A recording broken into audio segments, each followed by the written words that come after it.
AP liquor scam లో నిందితులకు remand పొడిగించింది court. ఈ నెల 13 వరకు రిమాండ్ విధించింది. నిందితుల రిమాండ్ గడువు ముగియడంతో కోర్టులో హాజరుపరిచారు పోలీసులు.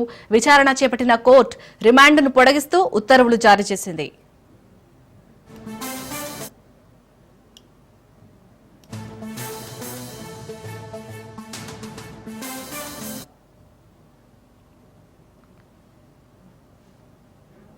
ఏపీ లిక్కర్ స్కామ్ కేసులో ఇప్పటి వరకు 12 మంది నిందితులు అరెస్ట్ అయ్యారు.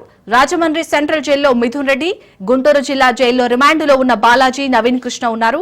విజయవాడ జిల్లా జైల్లో రిమాండ్లో ఉన్న కేశిరెడ్డి, సజ్జల శ్రీధర్ రెడ్డి, చాణక్య, దిలీప్, ధనుంజయారెడ్డి, కృష్ణమోహన్ రెడ్డి, గోవిందప్ప బాలాజీ, చెవిరెడ్డి భాస్కర్ రెడ్డి, వెంకటేష్ నాయుడు ఉన్నారు.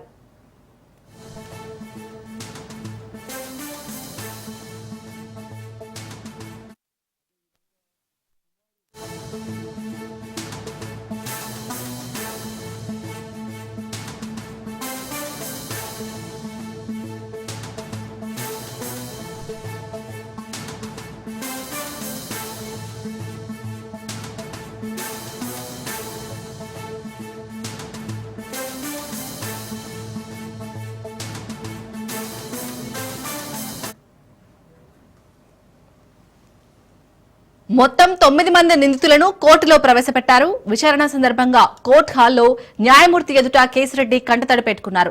లిక్కర్ కేసులో A1 గా ఉన్న రాజ్ కేశిరెడ్డి తనకు సంబంధం లేకపోయినా 11 కోట్లు తనవే అని సిట్ లింకులు పెడుతుందని ఆరోపించారు.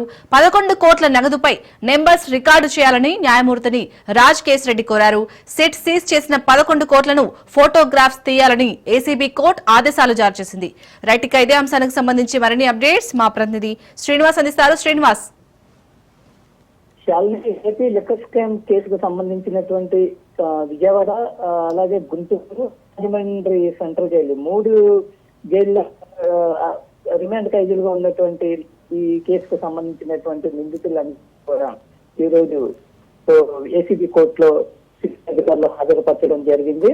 ఈ నేపథ్యంలోనే దీనివల్ల దాదాపుగా ఏంటంటే విచారించినటువంటి ఇరువాదనలు ఒకవైపు బెయిల్ కోసం లేదనుకుంటే ఇద్దరు సిట్ అధికారులు రిమాండ్ కేంద్రంలో హాజరుపరిచిన తర్వాత ఒక ప్రభుత్వం తరఫున వినిపించిన వాదనలు కావచ్చు, వీటన్నిటి ఏసీబీ న్యాయస్థానం ఇమీడియట్లీగా ఉత్తర్వులు జారీ చేసింది. అయితే దీంట్లో ముఖ్యంగా ఏంటంటే ఈ కేసులో ఉన్నటువంటి A1 గా ఉన్నటువంటి రాజ్ కేశిరెడ్డి ఆవరణలోకి రాగానే కంటతడి పెట్టుకోవడం, అట్లాగే దీనికి సంబంధించినటువంటి న్యాయమూర్తి ముందు తనకి ఉన్నటువంటి ఇబ్బందులన్నింటినీ కూడా అతను న్యాయమూర్తికి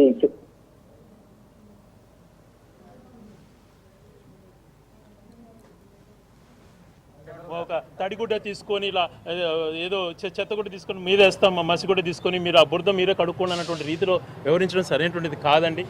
ఒక ఆధారాలు లేనటువంటి ఆరోపణలు చేయడం అన్నటువంటిది కరెక్ట్ కాదు. మీకు చేతగాక తీసుకురావటం, లేకపోతే ఇక్కడ జరుగుతున్నటువంటి గతంలో కూడా అనేకమైనవి చూసాం.